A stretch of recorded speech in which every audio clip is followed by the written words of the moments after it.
अभिनेता हूँ, लेकिन मैं अपने आप को ये मानता हूँ कि मैं पुराने ख्यालात का नए जमाने का अभिनेता हूँ। वाह। क्योंकि मेरे ख्यालात बहुत पुराने हैं और शायद गाने भी मुझे विविध भारती के माध्यम से ही इतने ज्यादा मैं पुराने गाने सुन चुका हूँ कि आज तक वही सुनता आ रहा हूँ। जी जी। तो आप सबका बहुत धन्यवाद है sir, thank you so much. तो हमारे श्रोताओं के लिए मैं नए जमाने का खुलासा पहले ये कर दूं कि आजकल एक प्लेटफॉर्म है जिसे OTT प्लेटफॉर्म कहा जाता है। जी। और इसके जरिए, इसी माध्यम से आप कह सकते हैं कि प्लस 2 के बाद बहुत सुविधाएं नहीं थी बहुत कुछ करने की जो शायद आज होंगी। जी। तो प्लस 2 के बाद बच्चे या तो MBBS करते थे या फिर इंजीनियरिंग करते थे, नहीं तो फिर आर्ट्स लेके उनका एक ही सपना होता था कि हमें सरकारी नौकरी चाहिए। तो मैंने भी एक कोशिश की जिसमें मैंने UPSC दिया, कुछ नंबर से रह गया। फिर मैं एक ब्रेक लेने के लिए अपने दोस्तों के पास आया, मुंबई जो ऑलरेडी यहाँ पे आ चुके थे, और आने के बाद कुछ लोग नाटक करते थे, कुछ लोग लिखते थे, तो उनके साथ में 1 महीने रहा यहाँ पे। और कॉलेज के जमाने में भी शायद ये एक्टिंग का बग मतलब जिसको आप कीड़ा कह सकते हैं, जिसको आप पिल्लू कह सकते हैं, तो शायद वो पढ़ाई के बोझ तले या फिर जो एक माता पिता की महत्वाकांक्षा होती है, जो उनके सपने होते हैं, तो उनके बोझ तले दबा हुआ था। लेकिन यहाँ आने के बाद वो बिल्कुल बाहर निकल आया और तब जाके मुझे लगा कि शायद मुझे यही करना है। और मुंबई एक ऐसा शहर है जो एक बार आके अगर आप यहाँ पे टिक जाएं तो आपको कहीं जाने नहीं देता है। आप कुछ समय मुंबई को दे दें, फिर मुंबई आपको देता है। बिल्कुल सर। खैर, इसमें आपके करियर के बारे में तो बहुत तफसील से हम बात करेंगे जी। हम और भी पीछे जाना चाहेंगे आपके बचपन की ओर। बचपन कहाँ गुजरा? मुझे लगता है कि शायद हम लोगों का सौभाग्य था कि वैसा बचपन मिला जहाँ पे हम मिट्टी खाते थे, मिट्टी में खेलते थे, कहीं का पानी पी लेते थे और कहीं का समोसा खा लेते थे, कुछ भी। तो अगर बहुत बचपन से शुरू करूं तो मेरा गांव बेगूसराय एक जिला है बिहार में, जहाँ के रामधारी सिंह दिनकर राष्ट्र कवि थे जी। तो मेरा गांव बेगूसराय का रुदौली गांव है और मेरा ननिहाल दरभंगा है। अच्छा। जहाँ के महान कवि विद्यापति थे। तो इसी बीच में मेरा बचपन बीता है और पिताजी शिक्षा विभाग में थे, तो उनकी नौकरी में जो ट्रांसफर होते रहते हैं, तो 3 साल आपने यहाँ बिताए, 3 साल वहां बिताए, तो मेरी शिक्षा भी वैसे ही, प्रारंभिक शिक्षा आप कह सकते हैं, तो भी वैसे ही बीती। मुझे याद है कि उस जमाने में बिजली नहीं होती थी सर, तो हम लोग लालटेन लेके, और शायद टेबल कुर्सी भी मिलती नहीं थी। लेकिन मैं फिर से कहूँ कि ये सन 47 के पहले की बात नहीं है, जो भी श्रोतागण है उनको, ये उस जमाने के बिहार की बात है। तो मैं जो गनी बैग होता है, तो हम दोनों भाई गनी बैग लेके जाते थे पढ़ाई लिखाई करने के लिए। फिर पापा ने सोचा कि यार इनको आप किसी हॉस्टल में डालते हैं, क्योंकि ये 2 साल यहाँ रहते हैं, 2 साल वहां रहते हैं। तो मैं फिर वहां से चला गया राय स्कूल सोनीपत, वहां से फिर गया मैं विकास विद्यालय रांची, फिर पटना से मैंने 10th की, प्लस 2 की, उसके बाद मैंने हिंदू कॉलेज दिल्ली विश्वविद्यालय में दाखिला लिया, वहां से मैंने ग्रेजुएशन किया और MA किया वहां से हिस्ट्री में, क्योंकि बनना था IPS।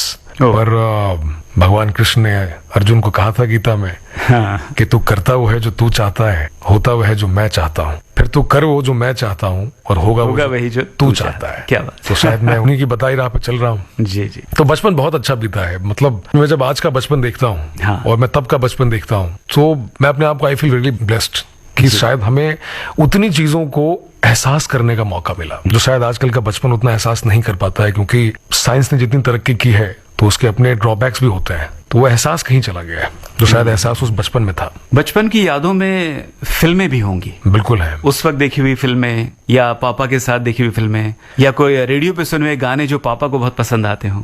ये दोनों तीनों चीजें हैं। मुझे याद है पापा हमारे एक जगह है हाजीपुर जी बिहार में जी, तो पापा वहाँ पोस्टेड थे एज DEO जिला शिक्षा पदाधिकारी। तो एक बार पता नहीं कैसे पापा का मन कर गया कि आज चलते हैं, और तब वहां पे एक एशिया का तब के जमाने में सबसे बड़ा ब्रिज बना था जिसका उद्घाटन करने श्रीमती इंदिरा गांधी वो आई थी जी।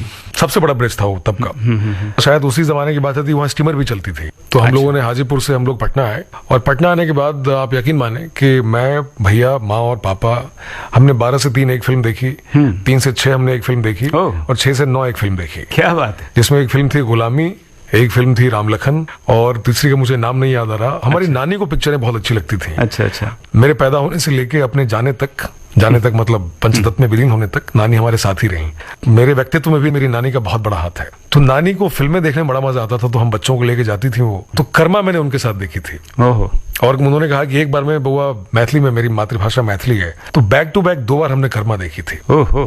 तो मेरे ख्याल से कह सकते हैं कि इसी सब की वजह से शायद मैं यहाँ पे आज हूँ। क्या बात है। हमारे इस कार्यक्रम में अपने श्रोताओं को मेहमान अपनी पसंद के गाने सुनाते हैं, तो आप कौन सा गाना चुनेंगे सबसे पहला गाना आज के प्रोग्राम में? मैं प्यार इश्क मोहब्बत में मैं बहुत विश्वास करता हूँ, मेरा बहुत यकीन है। मुझे ऐसा लगता है कि आज की दुनिया में सबसे ज्यादा अगर किसी चीज को जरूरत है, और खासकर जो कोरोना काल हमने देखा है जी, उसके बाद इंसान शायद प्यार की वजह से ही टिक पाया। वही एक सबसे बड़ा फैक्टर था। बिल्कुल। तो मेरे पिताजी को भी और माताजी को भी मेरी माँ का फेवरेट गाना है, तो हम और माँ बहुत सुनते हैं, एक प्यार का नगमा है, तो मैं अपने प्यार के बहुत सारे गाने अपनी माताजी को ही मैं समर्पित करता हूँ। क्या बात है। क्योंकि मुझे ऐसा लगता है कि सबसे पहले प्यार की शुरुआत मेरे जिंदगी की उनसे ही हुई थी। तो एक प्यार का नगमा है, जिंदगी और कुछ भी नहीं, तेरी मेरी कहानी। तेरी मेरी कहानी बहुत सुंदर गीत है, संतोष आनंद साहब का लिखा हुआ। जी जी, आइए सुनते हैं। बिल्कुल। बचपन में अक्सर हम किसी न किसी को अपना आइडोल मानते हैं, किसी से प्रभावित होते हैं। आप किससे प्रभावित थे? सर ऐसे तो बहुत सारे लोग हैं जिनके कुछ कुछ अंश, आप चाहे वो पढ़ाई के माध्यम से हों या फिर किसी और क्रिकेट के माध्यम से हों। तो मैं मानता हूं कि सचिन तेंदुलकर साहब को बचपन में, क्योंकि मेरे ख्याल से एक जनरेशन है जो उनको अपना आइडल मानती होगी, because of his sincerity, his hard work, जिस तरह की जिंदगी उन्होंने अपनी और उन सपनों को साकार किया। जी हाँ। लेकिन उसके पहले मैं अगर जाऊं तो मैं अपने पिता को अपना आइडल मानता हूं, क्योंकि हमारे पिता की कहानी जो है वो उस जमाने में, जब मेरे पिता का जमाना था, उनको पढ़ाई करने का बहुत शौक था, लेकिन क्योंकि किसान परिवार जी, और हमारे दादाजी उतने उनको मुहैया नहीं करा सकते थे, लेकिन 2 नदी क्रॉस करके वो स्कूल जाते थे पढ़ाई करने के लिए। और एक और उन्होंने एक कहानी बताई थी जहाँ पे किसी एक सभा में राष्ट्रकवि रामधारी सिंह दिनकर आए थे जी, और हमारे पिताजी की पीएचडी भी उनके ऊपर ही हुई थी, रामधारी सिंह दिनकर जी के ऊपर। तो जब वो चले गए तो हमारे पिता उनके पदचिन्हों पर चले थे, क्योंकि जो भी लिखते थे और जो भी, उससे बहुत प्रभावित थे हमारे पिताजी। तो जो उनका पूरा कहानी जब भी मैं सुनता हूँ, और मेरी इच्छा भी है कि कभी मैं किताब भी लिखूं अपने माता पिता के ऊपर, वैसे सबके होते हैं, लेकिन मुझे लगता है कि मेरे माता पिता की कहानी शायद बाहर आनी चाहिए। बाहर के माता पिता ने बहुत संघर्ष किया होगा अपने बच्चों को पढ़ाने लिखाने में, एक अच्छी जिंदगी देने में, लेकिन मेरे लिए मेरे आइडल वही दोनों हैं। पिता तो अब सर्वत्र हैं, पंचतत्व में विलीन है, लेकिन माता जी हैं तो जिनकी वजह से मेरे ख्याल से मैं बम्बई शहर में टिक पाया और मेरे सारे सपने उन्हीं के दिए हुए हैं। ये तो सच है। हमारे पिता ने एक बहुत अच्छी बात कही थी जी माता जी के बारे में। उन्होंने कहा था कि बेटा एक टाइम आएगा जब शायद मैं नहीं रहूंगा, लेकिन आप हमेशा ध्यान रखिएगा कि सब देव देवियां एक और, ऐ माँ मेरी तू एक और। ओहो, क्या तो बात। वो बात जो है उन्होंने जब से कही, तो अब ऐसी बातें आपको जब घर में ही, तो मेरे लिए वही आइडल है। यही बातें आपको संस्कारित करती हैं, कह सकते हैं आप। एक गीत और चाहेंगे आपके पिताजी के लिए? तो मेरे पिताजी को हमेशा से बड़ा ये गाना अच्छा लगता था, और मुझे याद है जब वो घोड़ा बनते थे और अपने कहते थे कि आप सवारी करिए। जब शोर भरी दुनिया में विविध भारती हो आपके संग, तो घुलता है सुकून का रंग। दिन में 11 बजे जब आप सुनते हैं रंग तरंग, गैर फिल्मी गजलें, गीत और कव्वालियों का सफर। ये दौलत भी ले लो, ये शोहरत भी ले लो। रंग तरंग हर रोज दिन में 11 बजे सिर्फ विविध भारती पर। विविध भारती, आपका जीवन संगीत।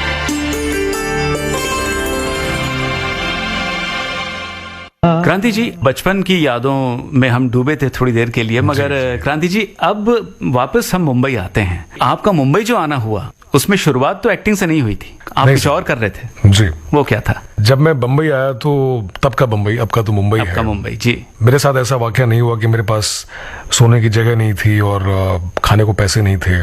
दोस्त थे यहाँ पे, तो वो लोग पहले से ही रहते थे, तो मैं उनके साथ आके रहने लगा। और मैं एक ब्रेक लेने आया था बम्बई शहर में, क्योंकि यूपीएससी में मेरा हुआ नहीं था और मैं ऑलमोस्ट डिप्रेशन में जा चुका था। साल में एग्जाम एक ही बार होता है, और इस बार नहीं हुआ तो फिर अगले साल ही। तो हमारे कुछ कमबख्त दोस्त, जो पीयूष मिश्रा जी भी कहते हैं, अच्छा, तो वो ऑलरेडी यहाँ पे थे। उन्होंने कहा कि तुम आओ और हमारे साथ रहो कुछ दिन, मन तुम्हारा भी बहलेगा। मैं आया और उनके साथ फिर मैं, अभी एक्टिंग का बग कहीं ना कहीं कॉलेज के जमाने से ही मेरे अंदर था, ये बात मैं अब कह सकता हूँ। पर वही पढ़ाई के बोझ के नीचे वो दबा हुआ था। यहाँ आने के बाद उसको पंख लग गए, और वो जो मैंने माहौल देखा जहाँ पे हर इंसान अपनी बात किसी भी तरीके से कह रहा है और किसी इंसान को नौ रस जीवन के जीने का अवसर मिल रहा है, तो ये मेरे लिए बहुत अद्भुत था। और उसके बाद फिर मेरी यहाँ की यात्रा शुरू हुई। तो तब लोग कहते थे कि तुम बड़े हैंडसम हो, तुम बहुत अच्छे दिखते हो, तो तुम मॉडलिंग के लिए ट्राई करो। तो मैंने कहा ठीक है, ये करते हैं। अच्छा। फिर उन्होंने कुछ कुछ बताया, तो मुझे याद है एक दिन में कम से कम मैं 5-7 ऑडिशंस दिया करता था।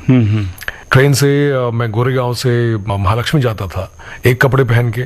और ये अच्छा, ये संघर्ष की कहानी सबकी होती है, तो ऐसा नहीं कि मैंने कोई बहुत बड़ा काम किया है, सबने किया है। जी, जी। पर आपने मुझसे पूछा है तो मैं अपनी बात बता रहा हूँ। तो महालक्ष्मी उतर के फिर फेमस स्टूडियो है वहाँ पे, जी हाँ। तो वहाँ जाके फिर कपड़े बदलते थे और दूसरे कपड़ों में फिर ऑडिशन दिया करते थे। एक कपड़े और रखते थे, क्योंकि किसी आपकी रिक्वायरमेंट कुछ और होगी। जी। तो पूरा 5-6 घंटा वहां बीतता था। वहां से फिर थके हारे सबसे पहले नीचे जाके एक वड़ा पाव खाते थे, एनर्जी का एक मिल्क पीते थे कि एनर्जी आए, और तब घर जाते थे। तो ऐसा सिलसिला बहुत चला। तो मैंने बहुत सारे टीवी कमर्शियल्स किए, जिसमें रेमंड्स कह सकते हैं, LIC जिसका मैं ब्रांड एम्बेसडर था काफी सालों तक। तो तकरीबन कुछ 50-70 के आसपास मैंने टीवी कमर्शियल्स किए होंगे। फिर मैंने रैंप वॉक करता था, जो आप लैक्मे फैशन वीक वगैरह का नाम, जी वो सब। पर एक टाइम पे लगा कि यार अब इसमें उतना मजा नहीं आ रहा। हाँ। क्योंकि मुझे जो मैं करना चाहता हूँ वो शायद वो उसकी आप कह सकते हैं कि वो आनंद की अनुभूति मेरे अंदर हो नहीं रही। जी। तो फिर मैंने थिएटर करना शुरू किया। स्वानंद किरकिरे जो हमारे सीनियर हैं, जो हमारे माने हुए गीतकार हैं, माने हुए गीतकार हैं, खुद बहुत अच्छा गाते भी हैं और कमाल का संगीत भी देते हैं वो। हाँ। हम लोगों की मुलाकात बहुत पहले से, बहुत सालों से हो रखी, दिल्ली से हो रखी है, क्योंकि दिल्ली में एक ग्रुप था एक्ट 1। जी। तो वहाँ पे वो काम करते थे और हमारे कुछ मित्र वहाँ पे। तो स्वानंद सर के साथ मैंने थिएटर करना शुरू किया।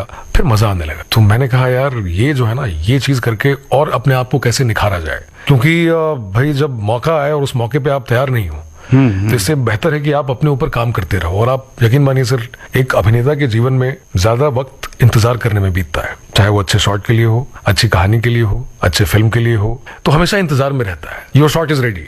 ओहो। आप वैनिटी से बाहर निकलते हैं, आप जाते हैं। हाँ। तो एक अभिनेता का जीवन मुझे लगता है कि हमेशा एक इंतजार है, एक अच्छे शॉट के लिए, एक अच्छी कहानी के लिए। तो मेरे साथ भी कुछ ऐसा ही हुआ। लेकिन कुल मिला के बात यही है कि वो इंतजार आज भी मैं इसीलिए करता हूँ क्योंकि इसमें बहुत मजा आता है। और जिंदगी में मुझे ऐसा लगता है कि अगर जहाँ मजा नहीं है वहाँ सजा है। बिल्कुल सही कहा आपने, और इस मजे को हमें और बढ़ाना है, क्योंकि कार्यक्रम में समय हुआ है एक और गीत का। बिल्कुल। तो कौन सा गीत आप सुनवाना चाहेंगे हमारे श्रोताओं को? तो एक गाना है उस फिल्म का, गाय पोछे का मांझा।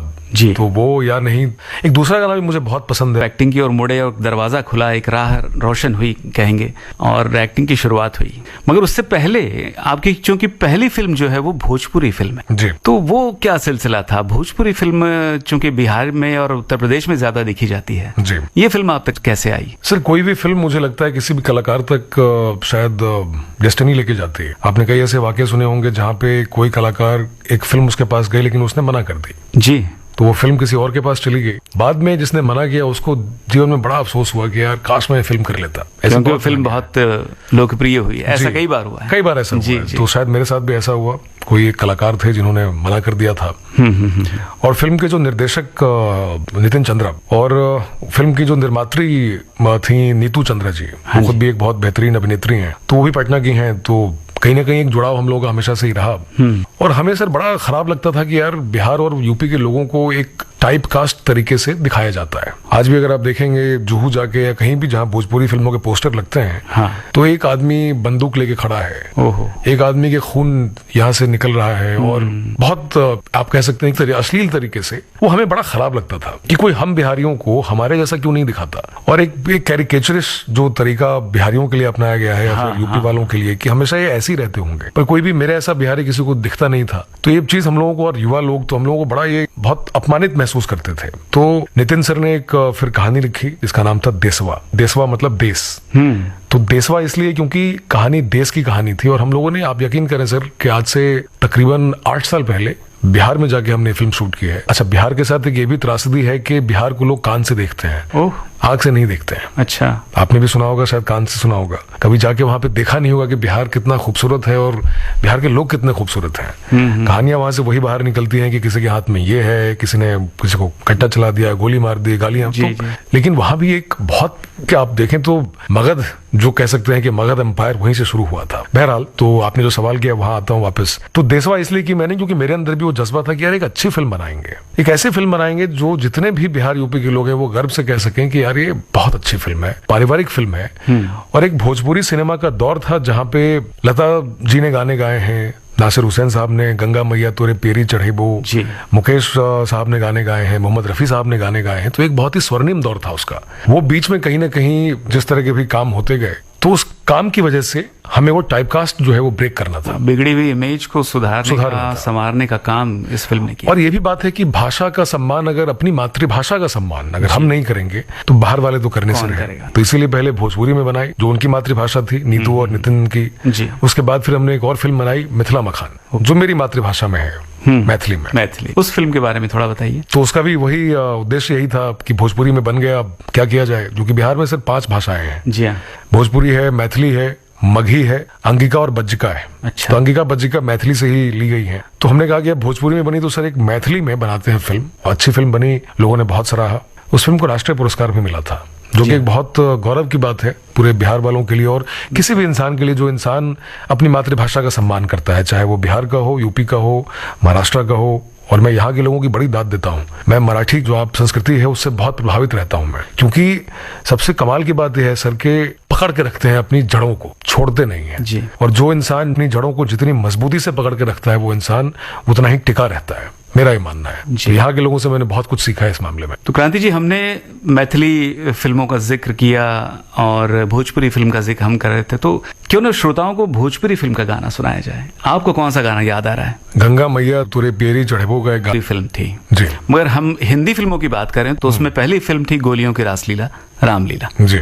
ये फिल्म कैसे मिली आपको? ये जनरली जो आजकल एक दौर आया है कास्टिंग डायरेक्टर्स का जी। तो उनमें से फोन आया था हमारे पास और उन्होंने कहा कि हम आपका ऑडिशन करना चाहते हैं। तो मैंने ऑडिशन किया, संजय सर ने देखा, संजय लीला भंसाली सर ने देखा और उनको पसंद आया। तो बेसिकली रोमियो और जूलियट अगर किसी ने पढ़ी है तो उसमें एक मर्कोशियो का कैरेक्टर है जी, जो कि रोमियो का दोस्त होता है। तो उसका रोल था और पहली बार इतना बड़ा सेट।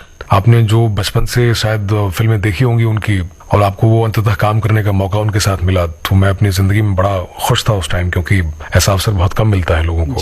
और संजय सर के साथ काम करने का जो अनुभव है वो बहुत ही कमाल का इसलिए है क्योंकि आप सीखते बहुत कुछ है। आपका शॉट नहीं भी है जी, तो भी अगर आप सेट में है तो आप बहुत कुछ सीखते हैं। तो वो 6 महीने मेरे, आप कह सकते हैं कि हिंदी फिल्म के करियर का फाउंडेशन जो है उसी से शुरू हुआ था। और उसके बाद फिर वही है, लोग मिलते गए और कारवां बनता गया। वाह।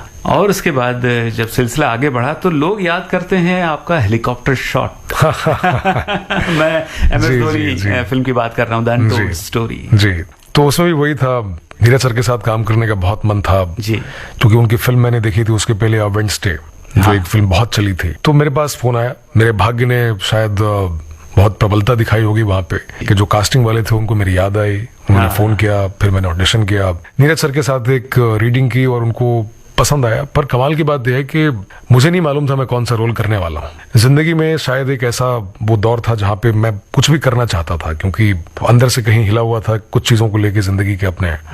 तो मेरा मन था कि मैं शहर के बाहर जाऊं और 1-2 महीने के लिए मैं कहीं बाहर रह जाऊं, तो शायद भगवान सुन लेते हैं। तो उन्होंने हमारी सुनी और मुझे मालूम नहीं था कि कौन सा रोल मुझे मिलने वाला है। I just wanted to do the part. तो फिर रांची गए और रांची जाने के बाद मुझे मालूम चला कि जो माही के जो मित्र थे संतोष लाल, उनका रोल है जिन्होंने उनको हेलीकॉप्टर शॉट सिखाया था। तो मैं कह सकता हूँ सर ये एक सौभाग्य की बात थी और मेरा कुछ नहीं है तो दिया ऊपर वाले का है। मैंने मेहनत बहुत की क्योंकि नीरज सर ने बहुत मेहनत करवाई और लोगों को बड़ा पसंद आया।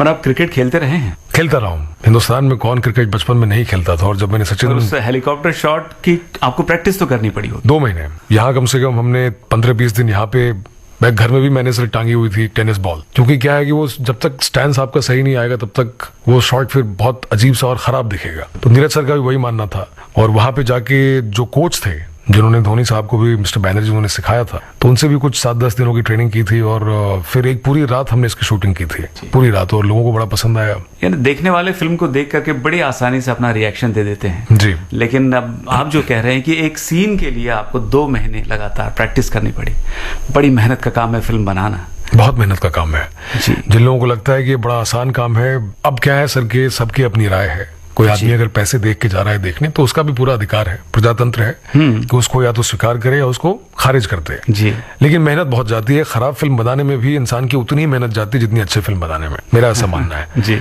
पर जनता जनार्दन है, जो जनता कहती है वही, क्योंकि वो लोग सिरमौर हैं, वो सब जानते हैं। बिल्कुल। यहाँ इस मोड़ पे एक और गाना हम सुनेंगे आपकी पसंद का। मेरी पसंद का गाना इस मोड़ पे बड़े अच्छे लगते हैं, ये धरती, ये नदियाँ, ये रहना। और क्योंकि बातें ऐसी हुई तो मुझे लगा कि अब थोड़ा रोमांस की बातें की जाए, श्रृंगार की बातें की जाए केवल। क्योंकि उसके पहले मेरे पिताजी, फिर मैं आपको एक जिक्र करूं, मेरे पिताजी बहुत कहते थे जब उनके बीच और माँ के बीच में झड़प होती थी जी, तो ऐसे ही गुनगुना दिया करते थे कि लाली मेरे यार की जित देखूं तित लाल, लाली देखन मैं गया मैं भी हो गया लाल। क्या लाल रंग श्रृंगार का रंग है। हाँ, इसलिए ये गाना आइए सुनते हैं। बड़े अच्छे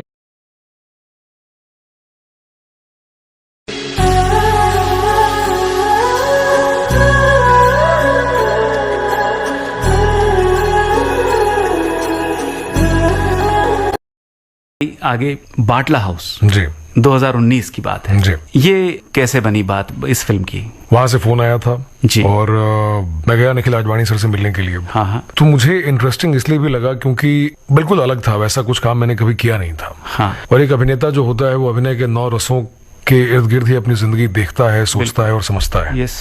तो उसमें जो रस था वो इसके पहले मैंने किया नहीं था, तो मेरे लिए वो बहुत उत्सुकता भी थी और मैं बहुत एक्साइटेड भी था कि यार ये वाला काम तो करेंगे। बाटला हाउस ऐसे ही हुई और वो करने में मुझे बहुत मजा आया क्योंकि मेरे नकली दांत थे उसमें लगे हुए। अगर आपने फिल्म देखी होगी हाँ। तो मैं पहचान में नहीं आऊंगा, और एक अभिनेता के लिए बहुत ये कमाल की बात होती है कि वो पहचान में नहीं आए, कह रहे तो वही आदमी है। तो उसमें ऐसा ही था और लोगों को बड़ा पसंद आया मेरा काम, क्योंकि उसमें जॉन अब्राहम को सपने आते रहते हैं मेरे, तो जब भी मैं आता हूँ तो जॉन साहब हिल जाते हैं। मेरा कैरेक्टर आदिल नाम का था उसमें जी। तो बाटला हाउस ऐसे हुई और निखिल सर के साथ काम करने का मौका मिला। उससे पहले क्रांति जी आपने एक टेलीविजन सीरीज की थी स्टोरीज बाय रविंद्रनाथ टैगोर जी। और इनमें से 2 कहानियों में आपने किरदार निभाए। जी।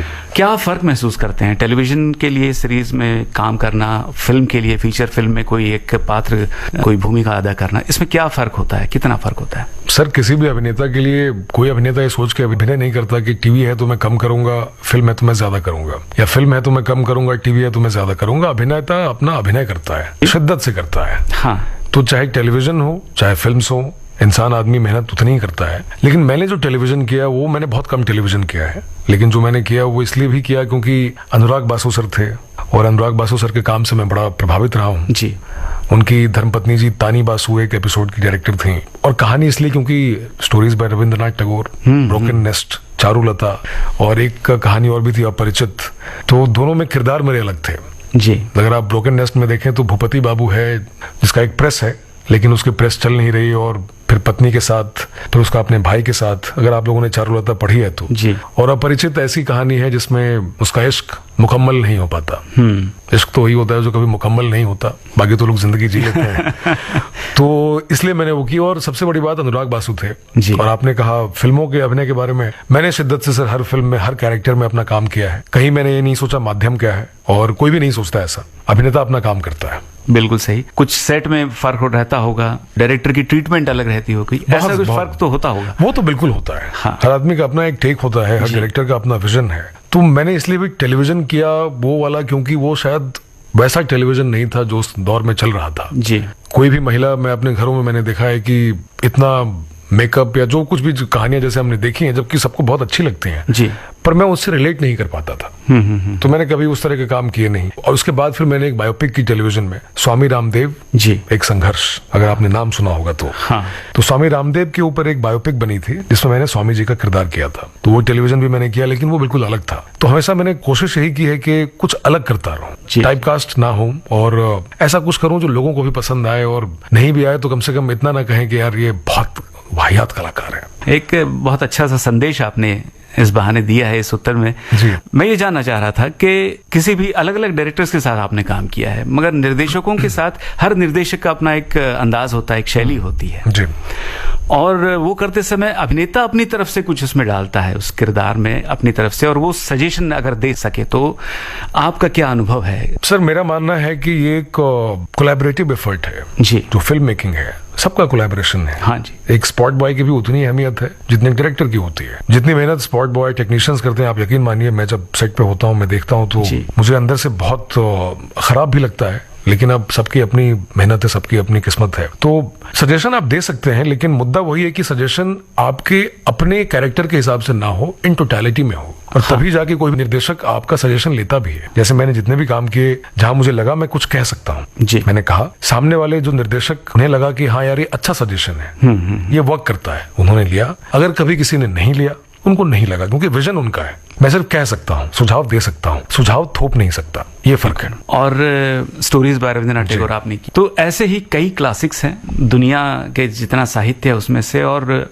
ऐसा होता है अक्सर कि शेक्सपियर का कोई कैरेक्टर है और आप करना चाहते हैं, या किसी और कहानी से कोई पात्र जो आप करना चाहते हैं, मगर कभी मौका नहीं मिला, अवसर नहीं मिला। सर कहानी की तो पता नहीं, लेकिन एक बात बहुत अंदर से, क्योंकि मैं जहाँ से आता हूँ वहाँ पे एक जगह है बक्सर जी, अगर आपने नाम सुना होगा, बहुत ऐतिहासिक जगह है। वहाँ के एक फ्रीडम फाइटर थे वीर कुंवर सिंह, ओहो, जिनको कुंवर बाबू भी कहते हैं। जी जी जी जी। पता नहीं बचपन से मैं उनसे बड़ा ही जो भी कहानियां किताब में पाठ्यक्रम में होता था मैंने पढ़ी हैं। 70 साल की उम्र में उन्होंने अंग्रेजों से लोहा लिया था, उनका एक हाथ नहीं था। वो बायोपिक में करना चाहता हूँ आहा, कि वो कहानी बाहर आनी चाहिए। आई विश कभी ईश्वर का वरदान होगा तो जरूर करेंगे। क्यों ना आप ही प्रोड्यूस करें। आपके मुंह में सिर्फ काश की माँ सरस्वती विराजमान हो और ये बात कभी सच हो जाए। मैं चाहता हूँ, मैं करूँ, बिल्कुल। अवश्य ऐसा हो गया। क्रांति जी, हमारे श्रोताओं के लिए इस वक्त आप कौन सा गाना सुनाना चाहेंगे? मैं नए जमाने का नया कलाकार हूँ जिसकी सोच पुरानी है, पुराने ख्यालों की है। जी। तो संजीव कुमार साहब का एक गाना था, ओरे ताल मिले नदी के जल से, नदी मिले सागर से, नदी मिले सागर से, सागर मिले कौन से जल में। तो लिखते भी हैं कविताएं खासतौर से।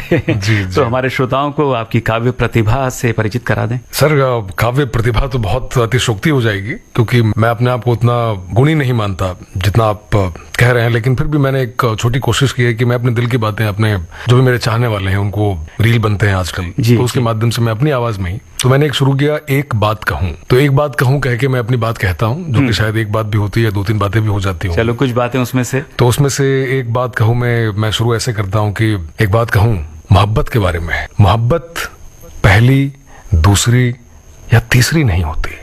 मोहब्बत पहली, दूसरी या तीसरी नहीं होती। मोहब्बत तो वो होती है जिसके बाद फिर कभी मोहब्बत नहीं होती। क्या बात है, बहुत खूब, तो बहुत खूब। धन्यवाद, धन्यवाद। तो एक ये है, और एक मैंने लिखा था जहाँ पे शायद वो इंस्पायर करने के लिए था लोगों को, जी, कि एक बात कहूं जिंदगी के बारे में। जिंदगी में तुम्हें कई बार ऐसा लगेगा कि बस हो गया।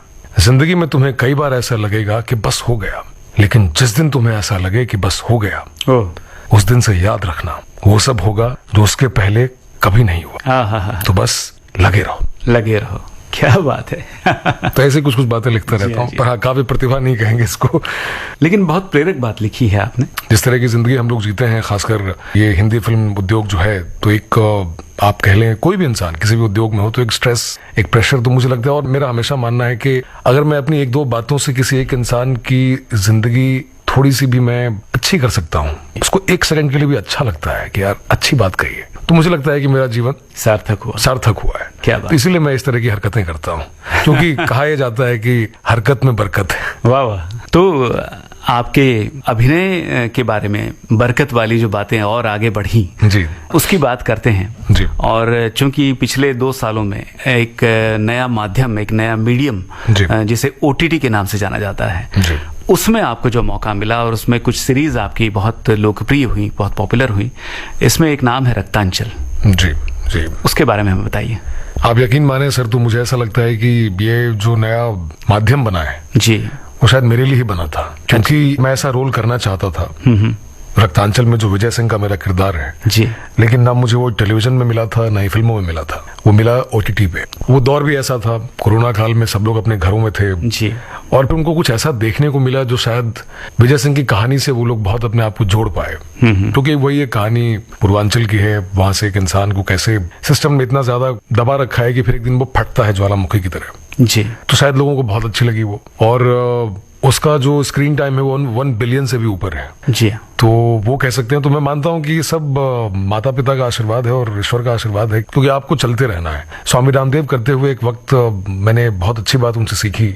संस्कृत में सर एक कहा जाता है, चरय वैती चरय वैती। इसका मतलब है चलते रहें, निरंतर चलते रहें। यही अपने हाथ में है और कुछ अपने हाथ में नहीं है। भविष्य के बारे में, अपनी योजनाओं के बारे में आप बताइए, क्या करना चाहते हैं आगे, क्या प्लानिंग्स हैं आपके? सर, प्लानिंग मैंने कभी नहीं की। अच्छा। मैं कभी प्लान नहीं करता, क्योंकि मुझे लगता है कि जो ऊपर वाले का प्लान है वो सबसे अच्छा प्लान है। वाह। तो मैं बस जो जिंदगी दी गई है उसको जीने की कोशिश करता हूँ, जैसे आ रही है जिंदगी उसके साथ आगे। समाज कह लें, आसपास के लोग कह लें, जी, तो मैं अगर 4 लोगों का जीवन भी सुधार सकता हूँ, मैं नहीं, ये मेरा मैं नहीं है, ये माध्यम ईश्वर का दिया हुआ है, तो मैं अपने जीवन को सार्थक मानूंगा और काम करना चाहता हूँ इतना अच्छा कि लोगों को अच्छा लगे, और कभी शायद जब मैं ना रहूं तो लोग कह सकें कि यार एक अच्छा इंसान था, एक अच्छा कलाकार था, आज हमारे बीच नहीं है। क्या बात है। क्रांति जी, आपका बहुत बहुत शुक्रिया, आप यहाँ आए और हमसे बातचीत की और अपने बारे में, आपकी फिल्मों के बारे में हमारे श्रोताओं से रूबरू हुए, उन्हें बताया। आपका बहुत शुक्रिया। मेरी तरफ से आप सबको बहुत धन्यवाद है विविध भारती ऑल इंडिया रेडियो का, कि मुझे अपना बचपन जीने का उन्होंने एक अवसर दिया,